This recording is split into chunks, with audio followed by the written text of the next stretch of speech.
Oui, tu peux y aller, Darius. Je pense que les deux premiers chapitres, euh, ou bien les trois premiers chapitres, j'allais dire, ce n'est qu'un rappel de la traversée de la sortie de l'Égypte, de la traversée dans le désert, tout ce qui s'est passé. C'est ça que Moïse est en train de relater. Et dans ce rappel-là, il est en train de mettre un accent sur ce que Dieu n'aime pas, sur ce que Dieu déteste le plus. Et ce sont les idoles. Et c'est d'ailleurs ça qui a fait qu'il a pris la décision de ne pas faire entrer les premières personnes qui sont sorties d'Égypte. Donc, voilà.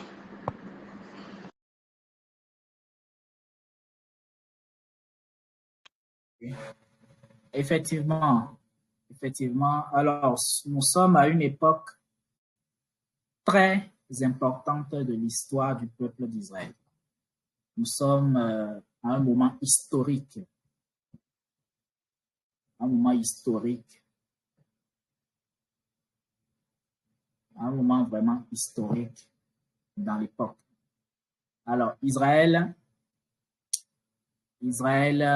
est aux portes de la terre promise.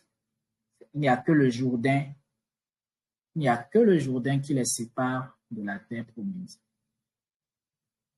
Tous ceux-là qui étaient de la génération de l'Exode, c'est-à-dire tous ceux-là qui ont quitté Égypte pour le désert et qui ont entamé ce long périple-là, ils n'existent plus. Ils ont tous été exterminés. Il y a quelque chose qui est important à garder là.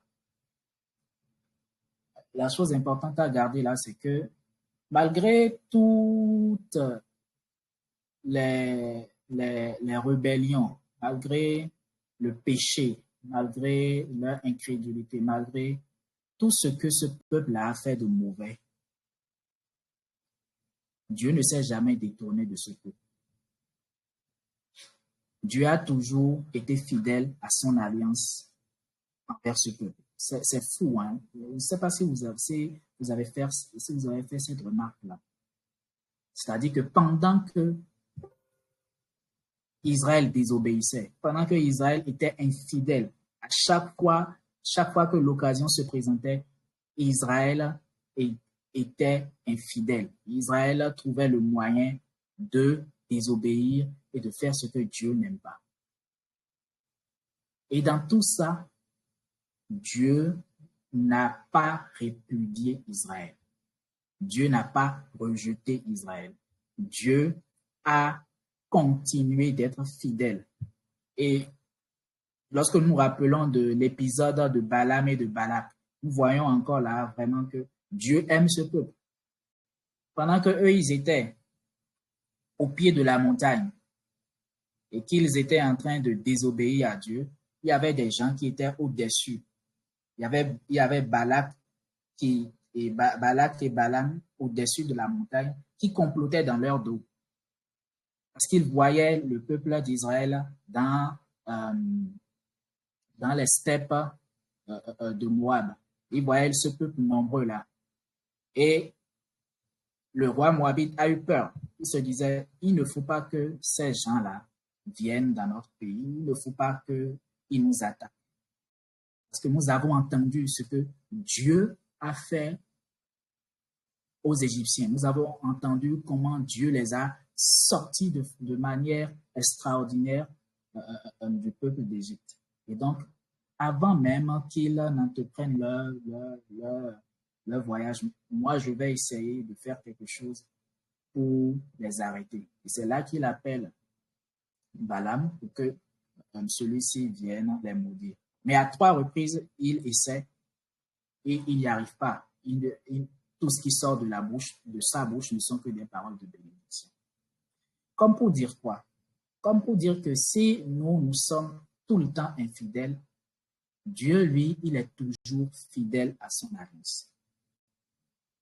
Ce qui représentait l'alliance dans l'Ancien Testament, c'était la loi. C'était la loi qui symbolisait l'alliance entre Dieu et les hommes. C'était la loi. Et Dieu est resté fidèle à ce contrat-là qu'il a fait avec Israël, malgré son infidélité. Et aujourd'hui, alors que nous sommes dans la nouvelle alliance, alors que nous sommes en Jésus-Christ, c'est la même chose. Dieu ne va pas nous répudier parce qu'à un moment donné, nous sommes tombés, parce qu'à un moment donné, nous avons fait ce qu'il n'aimait pas. Si nous sommes en Christ, nous sommes à jamais gagnés. Si nous sommes en Christ, nous sommes à jamais gagnés et Dieu ne va jamais nous répudier. Parce qu'il ne s'agit pas en fait il s'agit de son alliance en réalité. Dieu, il est fidèle. En toutes choses, il est et il demeure fidèle. Il respecte le contrat. À la ligne, il dit, tous ceux-là qui croient en Jésus sont enfants de Dieu. Vous voyez, ça c'est le contrat, ça. Je crois en Dieu, je crois en Jésus, je place ma foi en Jésus-Christ, alors je suis enfant de Dieu. Et rien ne pourra changer cela, parce que Dieu est fidèle à son alliance. C'est quelque chose de très important que j'ai voulu révéler, que j'ai voulu partager avec vous, parce qu'il y a beaucoup de choses qui se disent, beaucoup de débats. Le chrétien peut-il perdre son salut? Le chrétien, personnellement et selon la pensée de Dieu et selon ce que la Bible dit, lorsque nous la lisons vraiment, lorsque nous la méditons, lorsque nous recherchons la pensée de Dieu, un chrétien ne peut pas en réalité perdre son salut. S'il le perd, c'est qu'en réalité, il n'a jamais eu ce salut. Ça, c'était une parenthèse. Donc, comme je le disais, nous sommes à une période historique. Israël va bientôt entrer dans la terre promise. Il n'y a que le Jourdain qui sépare Israël de la terre que Dieu a promise à ses ancêtres, Abraham, Isaac, Jacob. Et Dieu renouvelle son alliance. Dieu renouvelle son alliance. Il a, une première fois, il a fait alliance avec la génération qui est sortie d'Égypte. Malheureusement, ceux-ci se sont montrés infidèles. Il a fait en sorte que cette génération-là n'entre pas dans le pays. Oui, il les aime et tout, mais ils ont fait preuve d'incrédulité et donc il est puni. Vous n'entrerez pas dans le pays. Ce sont vos enfants qui entreront dans le pays et qui hériteront de cette terre que je vous avais promis. Donc, c'est à ces enfants-là que s'adresse maintenant Moïse en réalité. Il leur rappelle tout ce que l'Éternel a fait depuis leur sortie d'Égypte, de la rébellion dans le désert, ce que leurs parents ont fait. Remarquez que Israël était déjà très proche d'entrer dans le pays.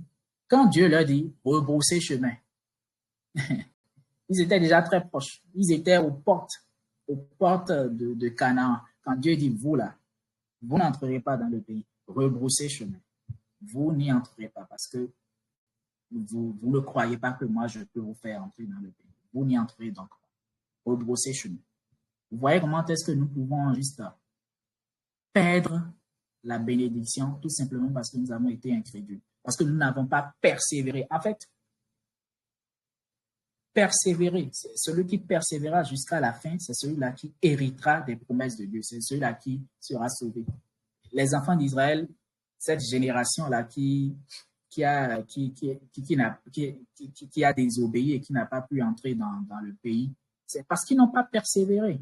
Il y avait des épreuves, d'accord, c'était difficile, d'accord, c'est le désert, c'est aride, mais Dieu est avec vous. Ils n'ont pas persévéré. Ils ont été incrédules, ils n'ont pas persévéré.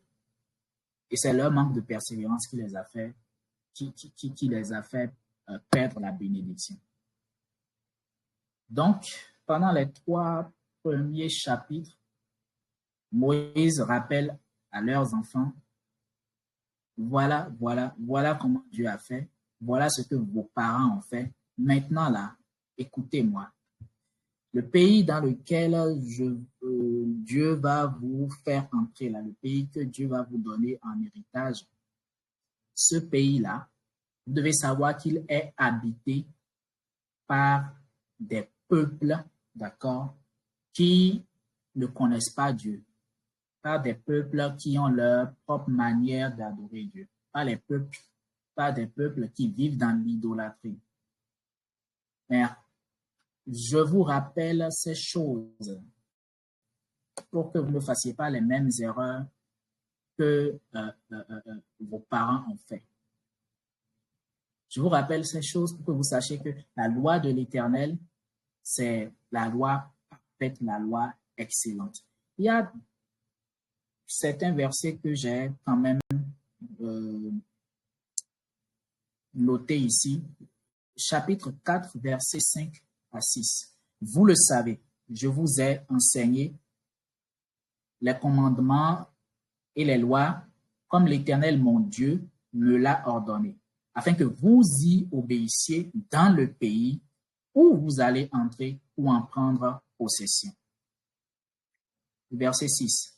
Obéissez-y et appliquez-les. C'est là ce qui vous rendra sage et intelligent aux yeux des peuples. Ils en entendront parler et ils s'écrieront. Il n'y a qu'un peuple sage et avisé. C'est cette grande nation. Ah, c'est fort ça. Le verset 7. Où est en effet le peuple même parmi les plus grands, qui a des dieux aussi proches de lui que l'Éternel notre Dieu l'est pour nous toutes les fois que nous l'invoquons. Regardez, puis obéissez et appliquez ces commandements-là. C'est ce faisant que vous serez sages et intelligents aux yeux des autres peuples qui vous environnent. Ils entendront parler de votre sagesse et de votre intelligence. Et ils le diront. Il n'y a pas de peuple plus sage et de plus avisé que le peuple d'Israël. En réalité, c'était cela le but même de l'élection d'Israël. Israël n'avait pas compris cela. Israël n'avait pas compris que Dieu l'a choisi au milieu de tous les autres peuples pour être un prototype de ce que Dieu attend en fait des hommes, de ce que Dieu attend en fait d'un peuple, d'une nation. Ça, Israël ne l'avait pas compris. Ouais, le but de Dieu, il dit, obéissez et appliquez-les. C'est cela qui vous rendra sage et intelligent aux yeux des peuples. Formidable. Un autre verset que nous allons lire. Verset 15. Vous prendrez bien garde à vous-même, car vous n'avez vu aucune forme le jour où l'Éternel vous a parlé au mont Horeb du milieu du feu. N'allez pas vous corrompre en vous fabriquant des idoles, des figures ou des représentations quelconques, d'après le modèle d'un homme ou d'une femme, ou le modèle de quelque animal vivant sur la terre, celui d'un oiseau volant dans le ciel, ou celui d'un animal qui se meut à ras de terre, ou encore d'un poisson nageant dans les eaux plus bas que la terre. Vous voyez? Et vous n'avez pas vu de forme, vous n'avez pas vu de forme au moment où Dieu vous a parlé au mont Horeb.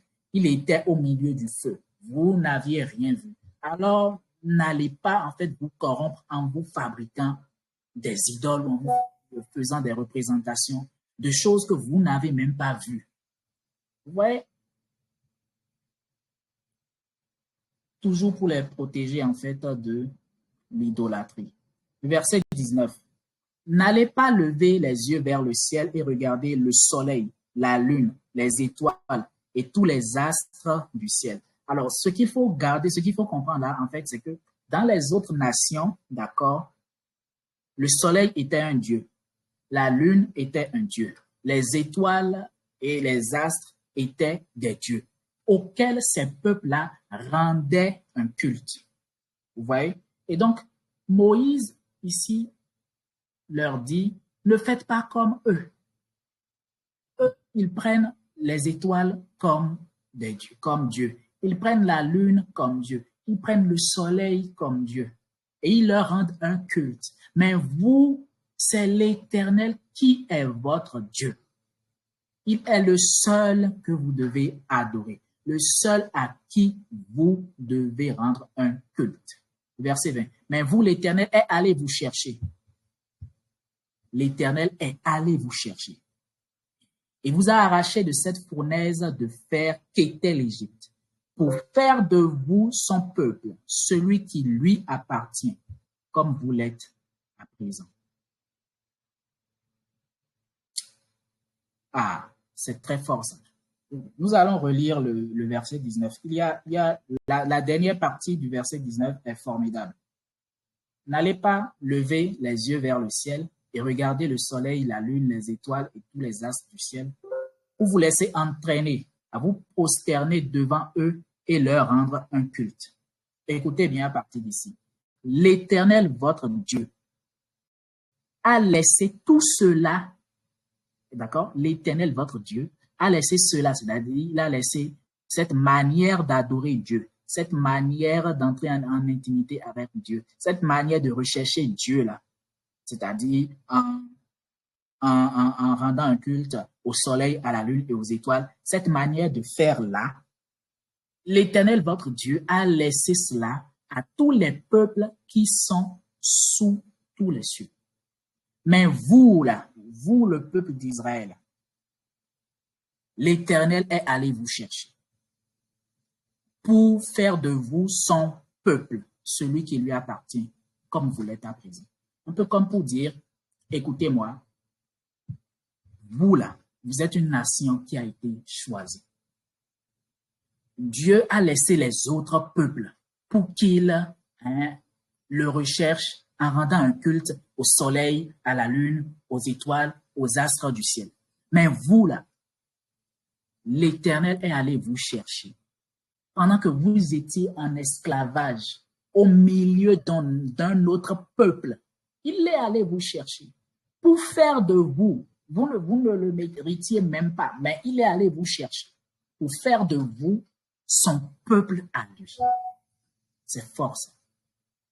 Et vous allez comprendre que tout ce que nous observons comme idolâtrie aujourd'hui, tenez-vous bien, c'est Dieu qui a permis ces choses-là. Pourquoi il a permis ces choses-là? Eh bien, il a permis ces choses-là tout simplement à cause du verset 6 que nous venons de lire. Obéissez et appliquez-les. C'est là qui vous rendra, c'est cela, d'accord? C'est là ce qui vous rendra sage et intelligent aux yeux des autres peuples. C'est-à-dire quoi? Il fallait qu'il y ait une différence marquante.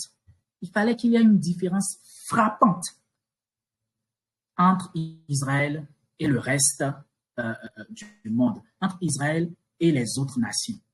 Il fallait qu'il y ait une ligne de démarcation et même un fossé entre Israël et les autres peuples. Parce qu'il fallait que les autres peuples continuent de faire ce qu'ils faisaient et que Israël, lui, se consacre à Dieu pour qu'il y ait ce fossé-là, il y ait cette ligne de démarcation-là entre lui et les autres peuples. Alors, les autres peuples se diront, mais qu'est-ce que nous faisons? Nous nous accrochons à des choses qui ne sont pas Dieu. Mais Israël s'est accroché au vrai Dieu, au Dieu des dieux. Israël s'est accroché au Dieu des dieux. Et regardez comment ils sont sages, comment ils sont intelligents. Regardez comment ils sont grands. Vous voyez? C'est cela. C'était juste ça, le but de Dieu. C'était juste ce que Dieu visait. Mais Israël n'avait pas compris ces choses-là. Et c'est pour ça que Dieu ne pouvait pas permettre que Israël entre dans l'idolâtrie. Parce que si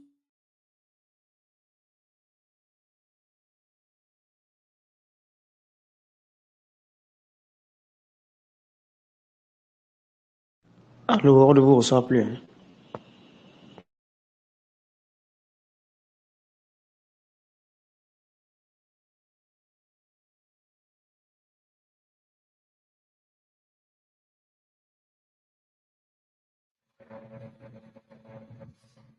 Ah, désolé, j'ai eu un problème de connexion. Je ne sais même plus où est-ce que j'en étais, je ne sais même plus où est-ce que nous en étions. Bon, il est 14h20, je vais me faire court parce que le temps est vraiment passé.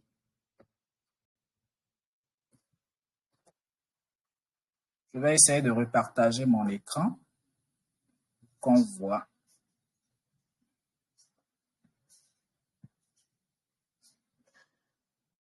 Bon, ça ne marche pas. Alors, pour faire bref, pour, pour faire bref et pour finir mon intervention. Donc, je disais qu'il fallait qu'il y ait cette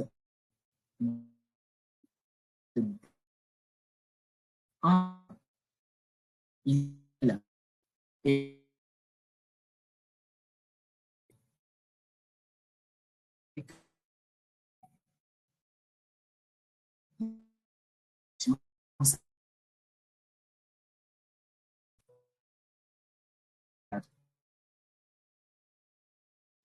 de sorte que tous sachent que le vrai Dieu, c'est le Dieu des Israélites. Lorsque nous lirons le psaume 82, vous rendrez compte de ce que tout ce que nous observons comme idolâtrie aujourd'hui, eh bien, en fait, c'est Dieu qui l'a voulu ainsi. D'accord? Pour que les hommes comprennent que et les autres dieux là, les autres dieux qu'il a établis sur certaines nations, parce qu'il faut le reconnaître aussi. Il y a ces entités spirituelles, chaque territoire est gouverné par une entité spirituelle. Chaque territoire est gouverné par une entité spirituelle que Dieu a laissé régner. Parce que normalement, ces entités spirituelles devaient normalement conduire le peuple ou les nations qu'ils administraient à Dieu. Mais à un moment donné, ils ont décidé en fait de s'attribuer, d'accord, toute la gloire. Ils ont décidé en fait de détourner les nations que Dieu leur avait, euh, que Dieu avait mis en fait sous leur autorité. Ils ont décidé en fait de détourner l'attention de ces nations-là vers eux au lieu de les diriger vers Dieu. Et donc, aujourd'hui, c'est l'idolâtrie est un peu partout dans le monde, dans tous les pays du monde, dans toutes les nations. C'est tout simplement parce que il y a des entités spirituelles qui travaillent et qui continuent de maintenir une certaine oppression sur les gens. Vous voyez? Et c'est pour cela que Christ a été envoyé, pour délivrer les nations de ces dieux qui ne sont pas des dieux, qui se sont accaparés plein pouvoir. C'est pour ça que Christ a été envoyé. Ce livre de Deutéronome, c'est un livre qui est très riche et nous pourrions parler des heures et des heures. Nous ne finirons pas en réalité de trouver des enseignements, de trouver des leçons, de trouver des choses à dire à propos. Je prie seulement que le Seigneur ouvre notre esprit et qui nous permette, voilà, de pouvoir discerner les choses et de pouvoir toujours faire un lien entre l'ancienne et la nouvelle alliance. Parce que nous lisons la Bible sous le prisme de Jésus, sous le prisme de ce que Christ est venu accomplir. C'est cela en réalité. Le Nouveau Testament vient expliquer l'Ancien Testament. Et c'est lorsque nous nous engageons dans ce processus-là de recherche, de corrélation entre les deux testaments que nous entrons dans la connaissance que nous recevons véritablement les vérités de Dieu, les vérités qui sont cachées dans cette parole. Je prie que le Saint-Esprit continue de nous éclairer et qu'il nous donne de grandir dans la connaissance de la parole, non pas pour en faire une connaissance intellectuelle, mais véritablement pour laisser cette parole-là travailler dans nos cœurs, transformer nos cœurs, de sorte que de jour en jour, nous puissions être des images de plus en plus conformes à Christ. Que le Seigneur nous bénisse et qu'il nous aide. Nous allons clôturer la session d'aujourd'hui comme ça. Nous allons dire demain, par la grâce de Dieu, nous allons nous dire à demain. Et s'il plaît à Dieu, nous allons encore avancer un peu plus dans la lecture. D'accord, docteur. Merci beaucoup. Ok, je dis donc à demain et très bonne suite de journée. Merci. À demain.